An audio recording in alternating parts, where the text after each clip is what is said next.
నరేంద్ర మోదీ గారు ప్రధానమంత్రి శ్రీ నరేంద్ర మోదీ గారి కేంద్ర పథకాలతోటి జాతీయ ఉపాధి హామీ పథకాలతోటి ఈ రోజున నేను ఇక్కడికి రావడం జరిగింది.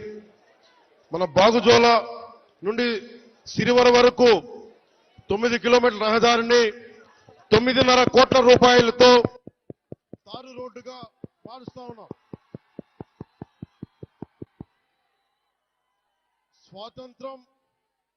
మనకి స్వాతంత్రం వచ్చినప్పటి నుంచి దాదాపు 70 సంవత్సరాల పైన ఈ రోడ్డుని మనం వేసుకోలేని పరిస్థితి. నేను మీ దృష్టికి ఈ రోజున నేను అన్ని వదిలి ఇది మీకు 2000 మీరు కూర్చోవాలి బాబు.